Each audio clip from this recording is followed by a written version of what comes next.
Nous allons passer directement à la parole de ce jour. Vous savez, un jour, l'apôtre Pierre a dit une chose. Nous sommes dans 2 Pierre, le chapitre 1, au verset 2. Il dit que la grâce et la paix vous soient multipliées par la connaissance de Dieu et de son Fils Jésus. Que la grâce, si nous prenons bien notre temps, on a une version et seulement bénédiction. Donc dans ce contexte, on parle de la bénédiction. La bénédiction et la paix, elles allaient multiplier dans biso. Comment cela va se multiplier? C'est par la connaissance de Dieu et de Jésus-Christ. Par la connaissance de l'Évangile. Par la connaissance de la bonne nouvelle. Parce que la bonne nouvelle, c'est ce qui parle du Seigneur Jésus, qui parle de son œuvre, du travail qu'il est venu accomplir sur la terre. Si nous connaissons Jésus, si nous croyons en tout ce qu'il a accompli, c'est là où l'apôtre dit, nous allons vivre la bénédiction que Dieu a prévue pour nous, ses enfants. J'aimerais te dire une chose. Vous savez, lorsque Dieu a envoyé Jésus, je le répète, je le redis très souvent, il ne l'a pas envoyé pour ayako telengana mokil oyo. Il l'a envoyé afin qu'à communiquer vie oyabongisa déjà pour na biso bana na ye. C'est un système na biso lelo. Est avant Jésus est égal après Jésus? C'est une réflexion. C'est une question que nous nous posons. Est-ce avant Jésus, avant que Jésus vienne sur la terre, ezali lo lenge moko na ndenge Yesu aya? Ou j'aimerais n'a changé Jésus, n'a tia mot Christ. Pourquoi on a changé en haut? Parce que la Bible a 2 parties, l'Ancien et le Nouveau. Mais si vous cherchez le mot Christ, vous n'allez pas retrouver ça dans l'Ancien. Et lorsque vous cherchez ça même dans le Nouveau, Togobanda qu'on retrouve à partir, il y a Actes des Apôtres. Donc dans les évangiles, on trouve le mot Jésus parce que Jésus, c'est le nom que Jésus avait quand il vivait ici sur la terre. Mais quand on ajoute Christ, il y a déjà un changement. Ça, Esaïe déjà qu'on l'a dit ça, une période qui a déjà commencé. Si nous voyons Christ, Christ, Messie, peut-être que Christ, c'est aussi le oint. Mais, bien aimé, pourquoi est-ce que ça commence seulement à partir des actes des apôtres? Parce que Christ, l'autorité ou bien le pouvoir, il y a médiation que Jésus avait. Lorsqu'il est venu sur la terre, Dieu l'a doté d'une autorité, d'un pouvoir, pour que sa médiation avec l'humanité puisse avoir la vie.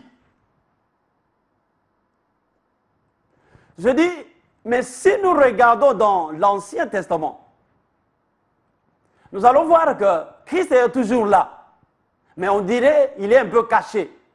C'est-à-dire qu'on ne le voit pas clairement. Mais si nous étudions, nous allons découvrir que Jésus est sur là. J'aimerais prendre un texte, lorsque Jésus est ressuscité, il rencontre 2 disciples qui partaient sur le chemin d'Emmaüs.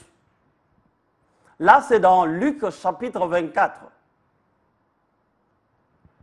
À partir du verset 25, 26, 27, Jésus leur pose aussi la question. De quoi est-ce que vous êtes en train de parler? Les disciples lui répondent, Ozakaka yo moko muto yebite makambo eleki na mboka. Oyo tokanisa ki ayaki pour que abikisa biso. Voici 3 jours. Voici quelques jours. Voici depuis Kakoufa. Alors, quand nous arrivons au verset 27, d'abord le verset 26, Christ leur dit, vous êtes lents à comprendre ce que la loi ou les prophètes ont déjà dit. Au verset 27, Jésus dit, il commence plutôt à partir des livres de Moïse, il parcourt les écrits des prophètes. La Bible dit, Jésus leur parle de tout ce qui le concernait. Jésus parcourt les livres des prophètes, il parcourt les livres de Moïse afin de pouvoir ressortir ou de sortir son nom ou de sa mission qu'il est venu accomplir. Bien aimé, j'aimerais nous dire, je crois que ça va un peu te choquer.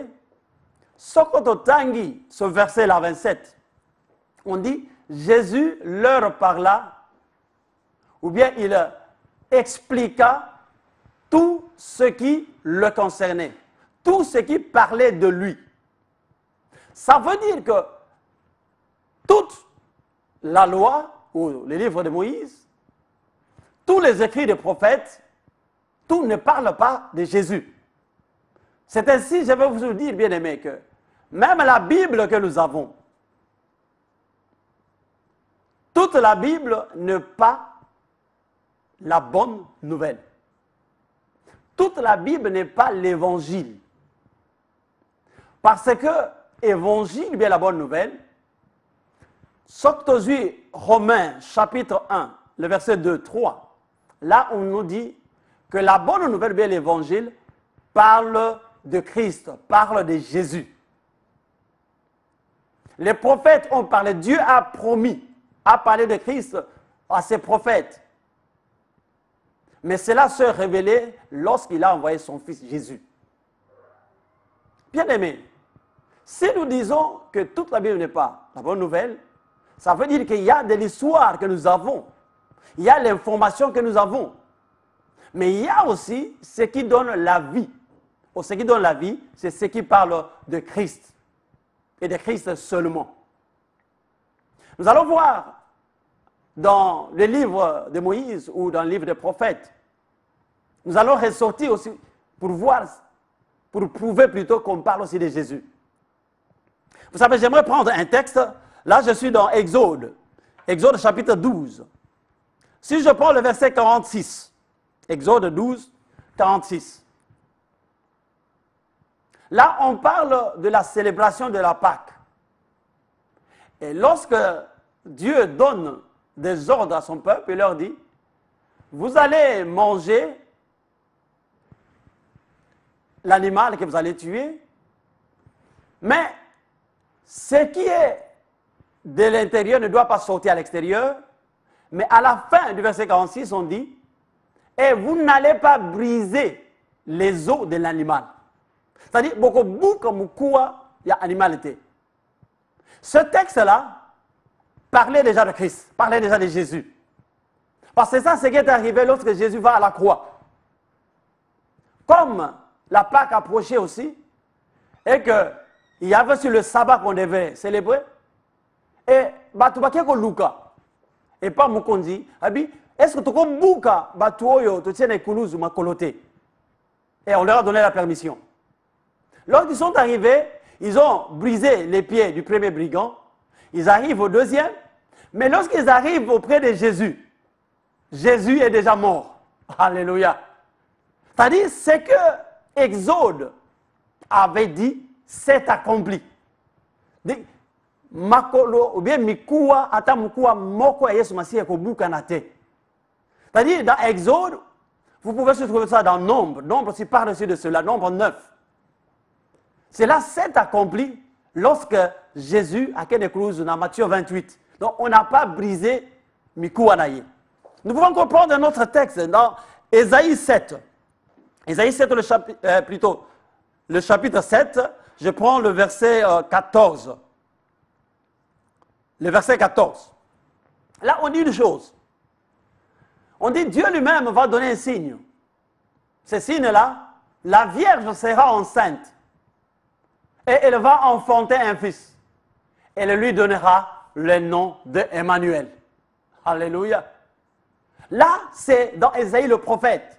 On a pris Exode comme représentation de la loi. On prend aussi Ésaïe comme représentation des prophètes. C'est-à-dire, dans la loi et dans les livres des prophètes, on parle déjà de Jésus, on parle déjà de Christ. Et lorsque vous allez lire dans Luc 1, on voit maintenant comment est-ce que Jésus est né, comment est-ce que Marie a été enceinte. Et on a aussi donné le nom d'Emmanuel, Dieu parmi nous, à Jésus. Nous pouvons aussi voir un autre exemple toujours, pour voir que Jésus était déjà dans les écrits de Moïse. Dans Psaume 16, le verset 10, Psaume chapitre 16, le verset 10, là la Bible dit « Tu n'abandonneras pas ton serviteur dans les séjours des morts. » Et nous voyons bien aimé, lorsque Jésus est enterré, qu'est-ce qui s'est passé? Les femmes sont allées pour pouvoir voir la tombe, pour pouvoir embaumer, pour pouvoir mettre des fleurs, tout ça. Mais lorsqu'ils arrivent, elles arrivent plutôt, elles trouvent que la pierre a été roulée. Mais là, l'ange qui était à côté leur dit, il n'est plus là, il est ressuscité. Rentrez, allez dire aux autres qu'il n'est plus là, Jésus qu'on a enterré n'est plus là, il est ressuscité. Cela accomplit bien, cela réalise ce que Psaume 16 avait dit, que Jésus ne pouvait pas être abandonné dans le séjour de mort. Ici, nous voyons maintenant beaucoup de gens qui meurent, mais qui sont restés dans leur tombe. Beaucoup de leaders sont restés dans leur tombe.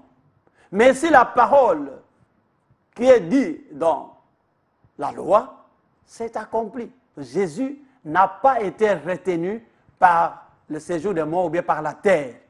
La terre l'avait vomi.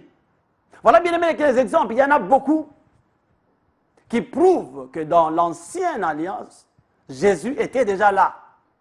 Mais nous insistons que tout ce qui est dit dans la loi ou dans les livres des prophètes, tout ne concerne pas Christ. C'est pourquoi Jésus avait insisté. Il est dit, en commençant par les livres de Moïse, en passant ou bien en parcourant les livres des prophètes, Jésus leur explique tout ce qui le concernait. C'est ainsi, bien aimé. Nous voyons que cette parole que nous donnons, qui parle de Christ, qui parle de son œuvre, c'est cette parole-là qui donne la vie. Et si Dieu a envoyé son Fils sur la terre, bien aimé, c'est pour que nous, ses enfants, afin que celui qui quitte le monde, qui accepte Christ, puisse vivre la vie que Dieu avait déjà préparée par son Fils Jésus. Cette vie-là va se réaliser si tu connais l'œuvre de Christ. Si tu connais ce que Christ est venu faire sur la terre. Si tu acceptes cela et tu marches conformément à ce que Christ a fait ou ce que Christ a accompli. Alléluia. Voilà pourquoi, bien aimé, il est important. Mais notre thème dit, est-ce qu'avant que Jésus vienne est égal après? Je pense que nous allons voir ça avec quelques exemples. On ne saura pas tout nous donner. Mais prenons avant Jésus, qu'est-ce qui s'est passé? Avant que Jésus vienne, si nous allons dans Romains, plus précisément au chapitre 5, nous allons voir que là, on commence au verset 12, on est en train d'emphaser ou de parler plus des mots.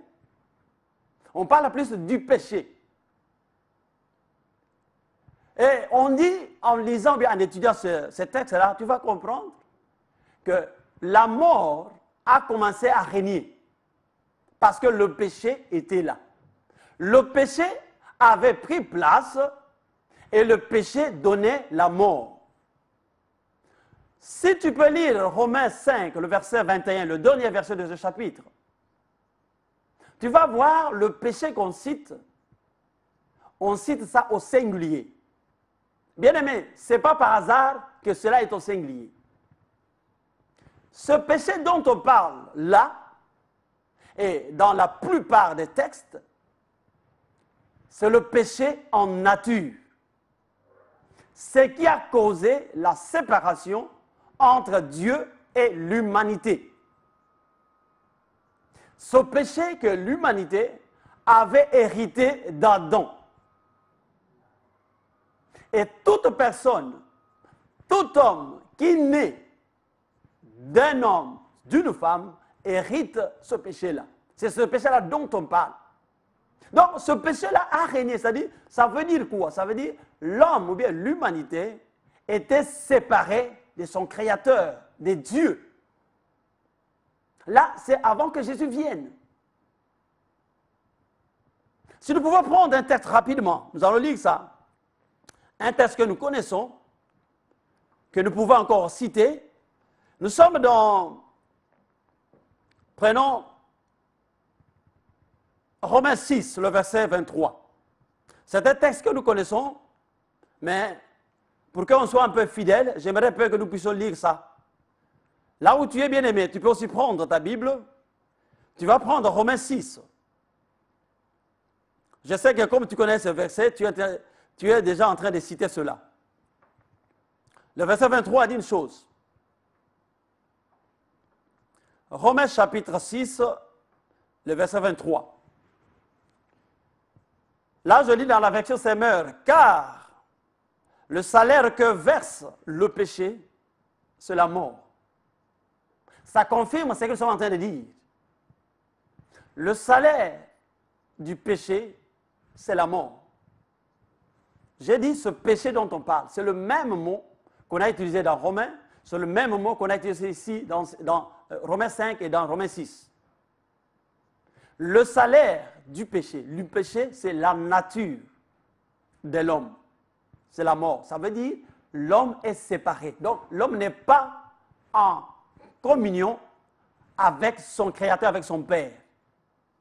Mais je sais que ce texte a déjà été interprété de plusieurs manières.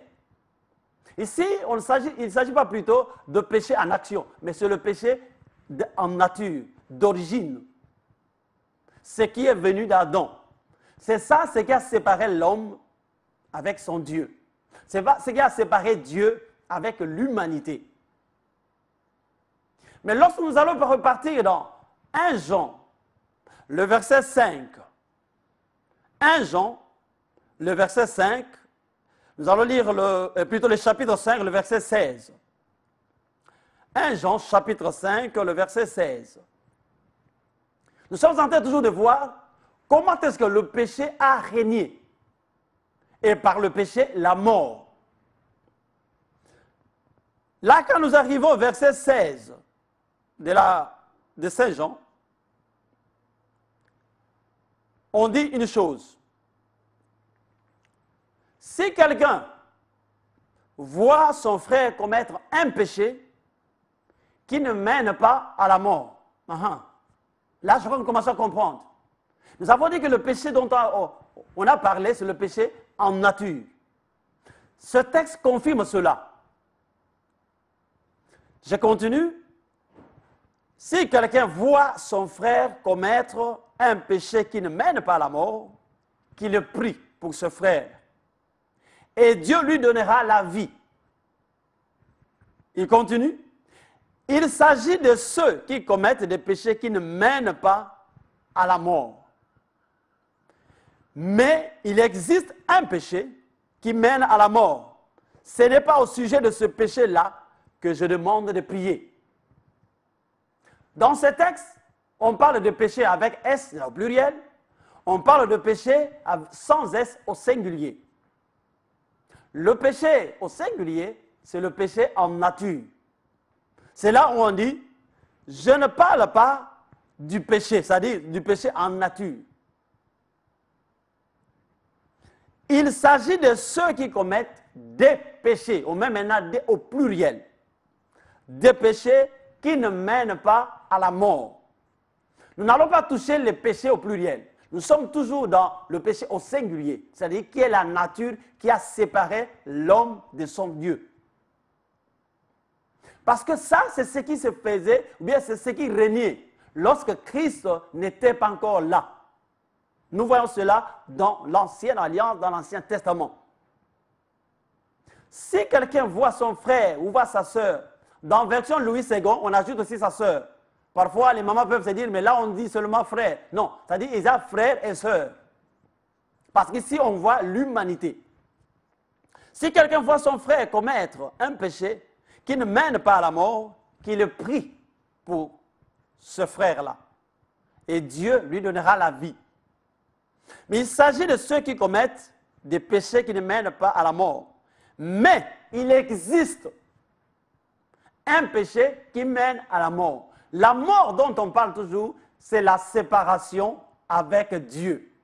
C'est-à-dire qu'il y a eu un fossé entre Dieu et l'humanité à cause de ce péché d'Adam. Donc Jésus, lorsque Jésus est venu, il est venu pour ce péché-là.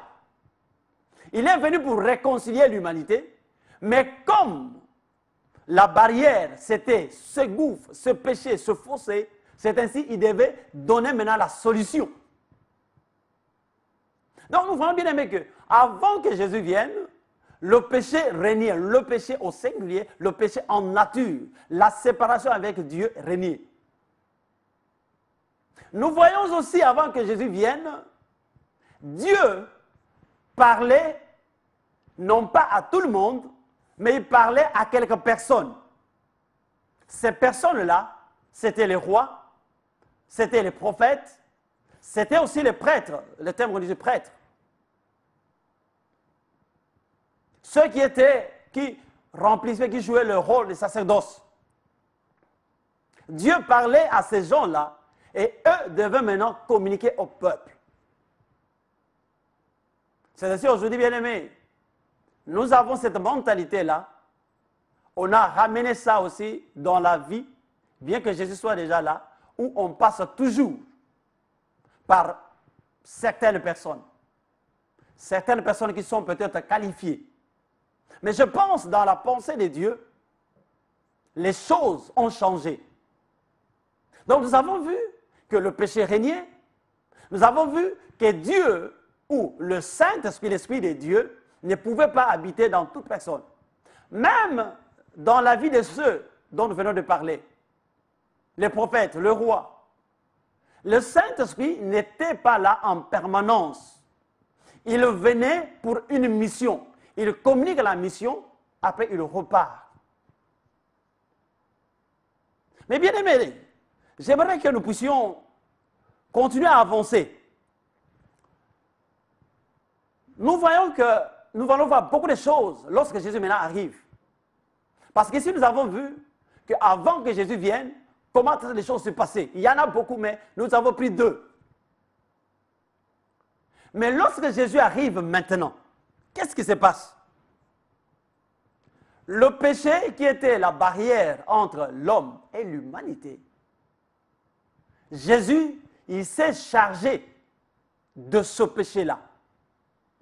Parce qu'il ne pouvait pas réconcilier Dieu avec l'humanité sans s'occuper de la nature de l'homme. C'est ainsi, lorsque nous voyons dans la Bible, nous prenons dans 2 Corinthiens, le chapitre 5. 2 Corinthiens, chapitre 5. J'aimerais que nous puissions lire ça. Deuxième lettre de Paul aux chrétiens de Corinthe. Nous voyons le chapitre 5 et nous allons lire le verset 21. La Bible dit une chose. C'est lui qui était innocent de tout péché. Dieu l'a condamné comme un pécheur. Là, c'est la version Semeur. Dieu l'a condamné comme un pécheur à notre place. Pour quelle raison? Pour que dans l'union avec Christ, nous recevions la justice que Dieu accorde. Mais si je peux prendre ça dans Louis II 21, la Bible dit, en effet, c'est lui qui n'a pas connu le péché au singulier, c'est lui qui n'a pas connu la nature du péché, parce que Jésus était Dieu. Donc lui n'a pas connu la nature du péché. Celui-là, qu'est-ce qu'il a fait? Il a plutôt fait devenir péché. Il est devenu ce péché-là. Il a pris cette nature-là. Pour quelle raison? Afin que le fossé, le trou qui était entre Dieu et l'humanité, Jésus a couvert ça. Alléluia. Dieu s'est chargé de donner à son Fils cette nature-là. Jésus était devenu péché. Sa mère dit, il est devenu comme pécheur. Quand on parle du pécheur, on voit la nature du péché. Lorsque Jésus maintenant prend cette nature, ce qui se passe, Dieu maintenant s'est réconcilié avec l'humanité. Parce que ce qui faisait la barrière n'est plus là. Avant Jésus, il y avait cette barrière. Lorsque Jésus maintenant vient, cette barrière-là est enlevée. Cette barrière-là n'existe plus. Prenons un autre texte qui est en train toujours de confirmer cela. Dans Romains 6, le verset 10, vous allez lire peut-être à la maison. Si vous avez un bout de papier bien aimé, vous pouvez écrire. Romains 6, le verset 10. Qu'est-ce que la Bible dit? La Bible dit, c'est pour le péché que Christ est mort. Toujours le péché dont on parle, le péché au singulier, c'est-à-dire la nature. Donc, c'est pour cette nature-là que Christ a souffert à la croix, qu'on l'a enterré. Pour que l'homme puisse maintenant passer par ce pont. Vous savez, lorsque on était encore jeune dans la foi, je crois que c'était Campus pour Christ, il avait un livre, on parlait des 4 lois spirituelles. Et lorsqu'il fallait que quelqu'un accepte Christ, on mettait maintenant la croix entre le fossé. Il y a le côté A ainsi que le côté B. Mais on met la croix, c'est-à-dire qui couvre ce fossé-là. C'est ça l'image. Donc Jésus est mort pour ce péché, c'est-à-dire pour ce fossé, pour ce gap-là. Comme maintenant Jésus était mort, ça veut dire l'homme maintenant est en paix avec Dieu. Si vous lisez dans Romains 5, 1, vous allez voir ça. Vous allez voir que l'humanité, l'homme maintenant, est en paix avec Dieu. Pourquoi? Parce que la barrière a été ôtée. La barrière, c'était le péché, c'est-à-dire la nature. Si nous continuons bien aimés, nous allons voir aussi, nous allons lire un texte. Romains 8, le verset 2, ainsi que le verset 3. Romains chapitre 8, le verset 2, ainsi que le verset 3. Qu'est-ce que la parole de Dieu nous dit? Je prends ça dans Louis II 21. En effet, la loi de l'Esprit qui donne la vie en Jésus-Christ m'a libéré de la loi du péché et de la mort.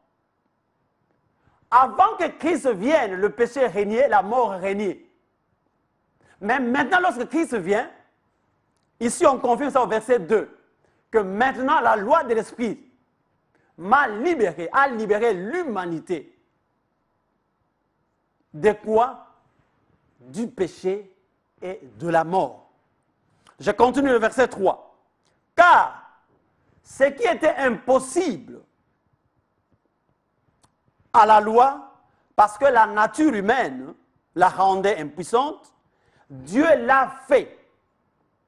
Il a condamné le péché. On ne dit pas les. Non, non, on parle de la source, la racine du mal. Il l'a condamné. Il a condamné la source du mal, la nature. dans la nature humaine, en voyant à cause du péché, plutôt en envoyant à cause du péché son propre Fils. Alléluia. Son propre Fils était venu dans une nature semblable à la nature du péché. Donc Dieu, pour pouvoir trouver la solution, il devait sacrifier Jésus. Bien-aimé, est-ce que Jésus a été sacrifié ou non? Il est mort ou non? Il est passé par la croix ou non? Comment est-ce que nous pouvons vivre aujourd'hui comme si Jésus n'était pas encore mort? Comme si le sacrifice suprême n'avait pas encore eu lieu? Est-ce avant Christ égal après Christ? Nous sommes en train de voir, bien aimé, que le changement a eu lieu. Parce que le mal, ou bien la source du mal, qui était le péché, la nature, a été détruit, a été condamné dans le corps de Jésus. Alléluia.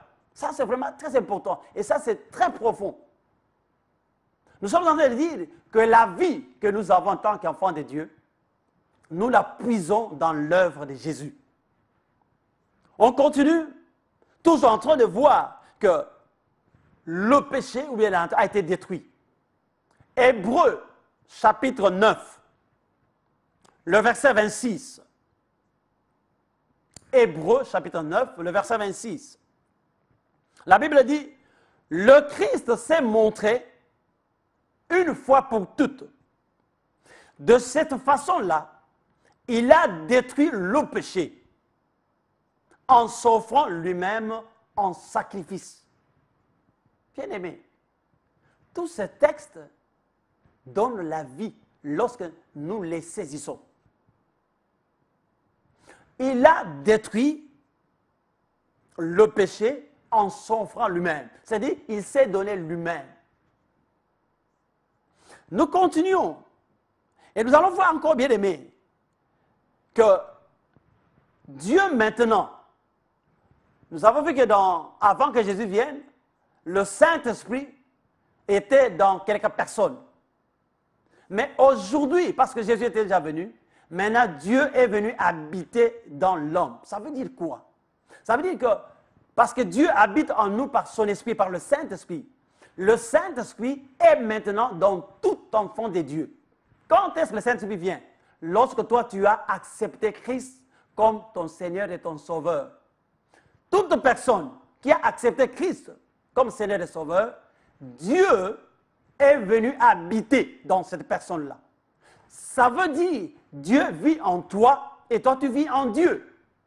Je crois qu'il est important que nous puissions lire un texte. Prenons 1 Jean. 1 Jean chapitre 3. 1 Jean chapitre 3, on prend le verset, je crois, le verset 24. 1 Jean chapitre 3, le verset 24. Bien aimé, si tu as déjà trouvé, commence déjà à lire. 1 Jean chapitre 3, le verset 24. Qu'est-ce que la Bible nous dit? Celui qui obéit à ses commandements demeure en Dieu et Dieu demeure en lui. Ici, l'obéissance dont on parle, c'est l'acceptation de Christ dans sa vie. Donc, parce que Dieu a envoyé son Fils pour sauver l'humanité. La personne qui était pécheur, qui écoute la bonne nouvelle, qui écoute l'œuvre de Jésus et qui accepte Jésus, c'est cette personne-là qui obéit dans ce texte. On dit, la personne qui obéit, c'est-à-dire qui reçoit Christ, qui accepte la parole de Dieu, on dit que Dieu demeure maintenant dans cette personne-là. Et cette personne-là demeure en Dieu. Et à quoi reconnaissons-nous qu'il demeure en nous? Par l'Esprit qu'il nous a donné. Alléluia. Donc, Dieu habite en nous en tant qu'enfants de Dieu par le Saint-Esprit. Donc, le Saint-Esprit demeure en nous. Le Saint-Esprit habite en nous. C'est ça la promesse que Jésus avait donnée à ses disciples. Il a dit, moi, je m'en vais, mais je vais prier le Père. Mais lorsque je m'en irai, le Père enverra un autre consolateur. Un consolateur qui va demeurer à vous, qui va habiter en vous. Et Jésus précise, il va habiter en vous éternellement. c'est-à-dire pour de bon. Non pas pour 1 ou 3 jours comme dans l'ancienne alliance, mais maintenant, Dieu est en permanence dans tout enfant de Dieu. Et cela par le Saint-Esprit. Voilà pourquoi, bien aimé, il est important de comprendre qu'il y a un changement qui a eu lieu. Il y a un travail que Jésus a fait. Et cela est pour notre bénéfice. Mais j'aimerais comprendre, ou bien j'aimerais que nous puissions nous poser une question. Lorsque nous disons ici que Jésus vient habiter en nous, Dieu vient habiter en nous par le Saint-Esprit, nous disons que la nature du péché a été détruite, c'est-à-dire l'homme maintenant s'est réconcilié avec son Père, avec son Créateur. Mais qu'est-ce qu'on a fait de la loi? Mais bien aimé, j'aimerais te dire, lorsque tu lis à la maison, dans Romains 10, verset 4, tu vas voir la réponse clairement. Là, on dit que Christ a mis fin au régime de la loi. Mais il y a une autre question qui peut venir. On se dit, mais mon frère, mais Jésus lui-même, il a dit une chose. Il a dit, je suis venu, non pas pour abolir la loi, mais pour l'accomplir. Mais comment vous dites que la loi a été abolie? Lisons le texte de Jésus. Là, nous sommes dans Matthieu chapitre 5, le verset 17. Jésus dit, croyez-vous que je suis venu pour abolir la loi? Non, non, non. Je ne suis pas venu pour abolir, mais je suis venu pour l'accomplir. Bien, mais pour comprendre cela, essayons un peu de retrouver ça dans d'autres versions aussi. Je dis Matthieu 5, verset 17. C'est là où Jésus avait parlé. Matthieu 5, verset 17. Mais si je peux prendre ça dans Parole de vie. Parole de vie. Dans ces mœurs, on reprend pratiquement la même chose. Ne vous imaginez pas que je sois venu pour abolir ce qui est écrit dans la loi et dans les prophètes. Je ne suis pas venu pour abolir, mais pour accomplir.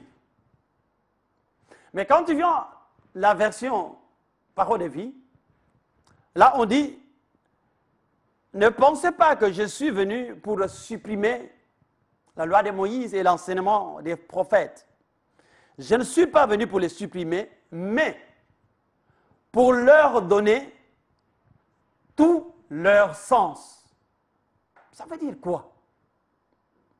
Lorsque vous prenez encore une autre version anglaise, la version facile à lire, ou bien easy to read version, on reprend pratiquement ce que Parole de vie avait dit. Donc, Jésus, par accomplir, il voulait dire, je suis venu donner le vrai sens de la loi. Parce que la loi n'a pas le pouvoir de sauver la personne, l'humanité. Mais quand nous prions le verbe accomplir, accomplir veut dire quoi? Accomplir veut dire exécuter ce qui avait été promis. Or, nous venons de voir que dans Luc 24, Jésus a commencé à parcourir les livres de Moïse, les livres des prophètes, et il dit que dans tous ces livres-là, il y a des points, il y a des parties qui parlent de lui. Ça veut dire, c'est que la loi n'a pas pu accomplir, Jésus l'a accompli. Donc, dans la loi, on parle déjà des œuvres de Jésus. C'est ainsi, ici on dit, il est venu donner le sens maintenant de la loi. Vous savez, nous allons voir quelques 2 ou 3 versets encore. Nous avons vu Romains 10, 4, on dit que la loi a été finie. Parce qu'on ne peut pas avoir un habit neuf avec un habit oyakala. On ne peut pas mettre du vin nouveau dans des vieilles outres. C'est ça la différence que Jésus avait déjà donnée en son temps. C'est pour dire que le mélange ne doit pas coexister, vivre ensemble, non. Où il y a la vie, où il y a la mort. Or, la mort a été engloutie parce que le péché comme nature a été détruit par Jésus. Par sa mort et par sa résurrection. Maintenant, c'est la vie qui est en train de régner et qui doit régner dans la vie de l'enfant de Dieu. Mais nous avons vu là que Jésus dit, je ne suis pas venu pour abolir, mais je suis venu pour donner le vrai sens de la loi. Je suis venu pour donner le sens de la loi. Comment est-ce que Jésus a donné ce sens-là? C'est tout à fait clair et simple dans ce que nous sommes en train de voir. Nous avons vu que les promesses qui avaient été données sur la naissance de Jésus, sur on ne va pas briser ses os, cela s'est accompli. Et si nous voyons encore que lorsque nous prenons Galates chapitre 3, je crois qu'il y a 3 versets à lire là. J'aimerais bien, mais prends ta Bible et lisons ensemble. Avant que nous puissions voir ce que Jésus avait fait comme acte, qui vont à l'encontre de ce que la loi prescrivait. Le livre de Galates, dont la lettre de Paul aux chrétiens de la Galatie, chapitre 3. Nous prenons le verset, prenons 22. Yes. Mais voici le verdict de l'Écriture. L'humanité tout entière se trouve prisonnière de sa culpabilité. Ça, c'est la version Semeur. Si je recours dans Louis II, on dit ça. On dit, le verset 22. Mais les livres saints disent que le monde entier est sous le pouvoir du péché. Voici pourquoi la promesse de Dieu devait se réaliser pour tous les croyants, à cause de leur foi en Jésus-Christ. Verset 23. Avant que le temps de croire au Christ arrive, la loi nous gardait comme prisonniers. Dans la version Semeur, on parle aussi d'emprisonner. Dans la version, je crois, français courant, là, on dit aussi, nous étions gardés, nous étions sous la garde de la loi. C'est-à-dire, nous étions surveillés.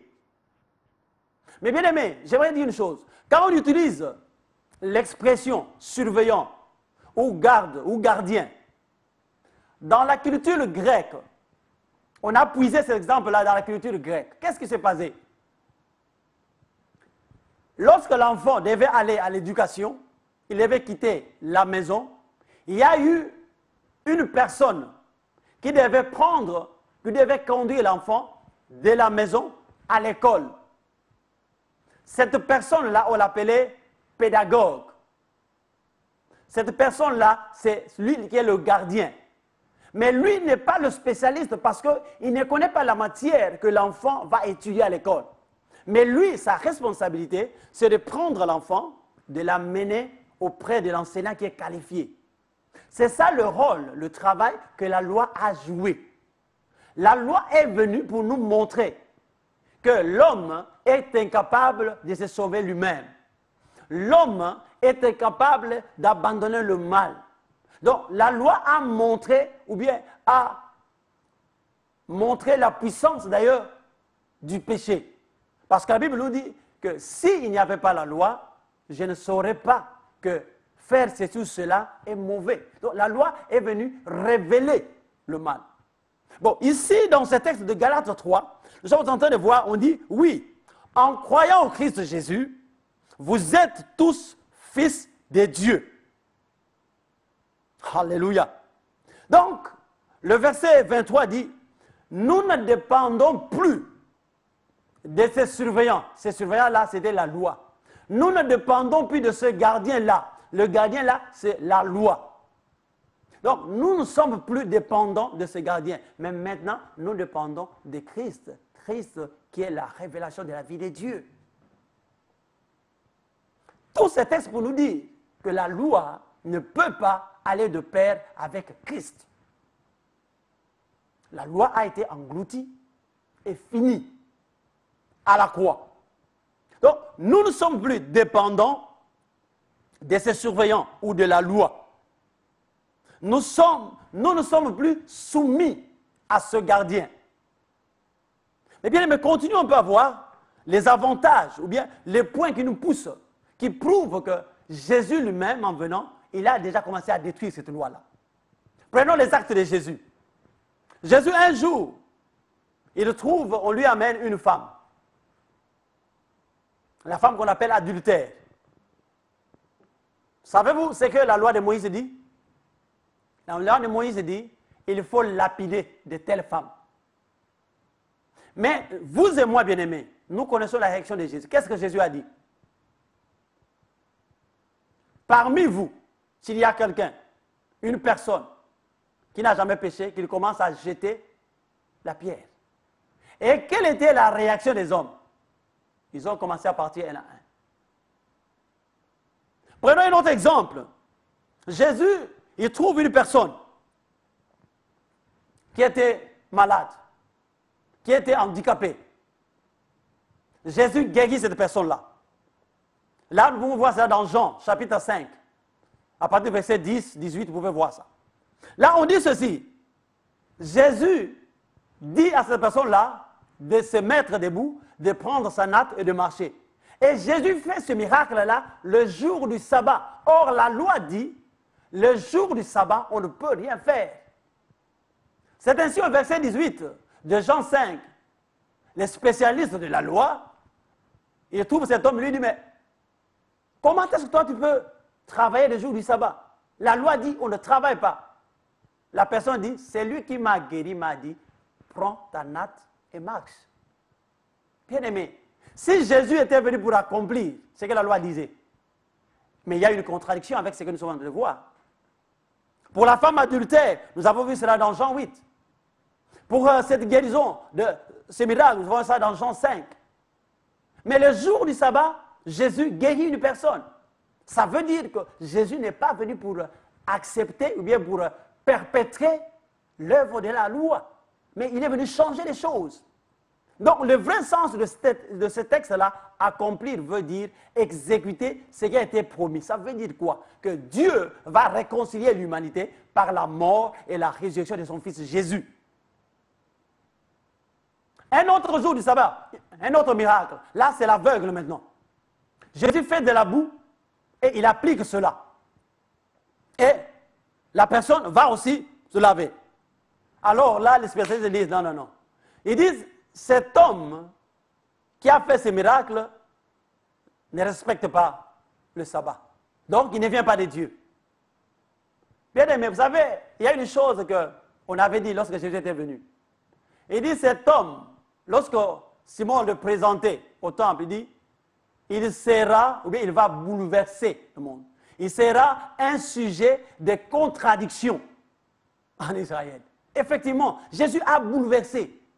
C'est-à-dire, la bonne nouvelle, la grâce bouleverse aussi.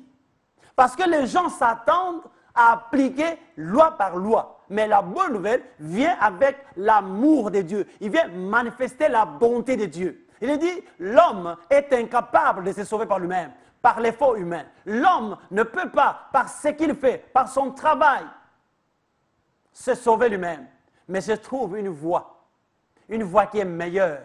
Mais parfois une voie que les hommes trouvent très facile, seulement de croire, seulement d'accepter. Bien aimé, c'est le changement des régimes qui avait eu lieu. Avant Jésus et après Jésus n'est pas la même chose. Après Jésus, c'est la manifestation de l'amour de Dieu pour l'humanité. Donc Jésus est en train de balayer tout ce que la loi faisait. Il n'a pas respecté le sabbat parce qu'il devait faire du bien. Le fait de guérir une personne, c'est un acte de bien. Et Dieu veut cela.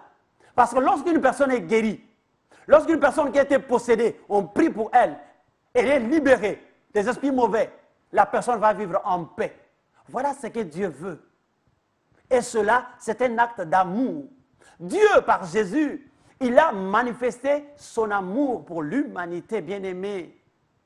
Or, la loi, c'est le ministère de la condamnation. C'est le ministère où on ne voit que le mal. Mais Christ bien-aimé, en venant, il a détruit la nature du mal, c'est-à-dire le péché. Christ, en venant, il a accordé à l'humanité, à toute personne qui reçoit Christ, que Dieu vienne habiter en lui par le Saint-Esprit. Et à partir de là, l'homme est en communion permanente avec son Créateur, avec son Père. L'homme peut parler à son Dieu. Ça passait par des intermédiaires. Voilà ce que Dieu veut, bien-aimé. C'est ça la pensée de notre Père. Il veut que nous puissions être en direct avec lui. Alléluia. Bien-aimé, n'est-ce pas? Cela est merveilleux. Ça, c'est l'œuvre de Jésus. C'est l'œuvre de la croix. Dieu vient par Jésus pour réconcilier l'humanité. Nous pouvons lire cela dans 2 Corinthiens, le chapitre 5, le verset 19. 2 Corinthiens, le chapitre 5, le verset 19. Nous verrons que Christ, il vient pour apporter la réconciliation.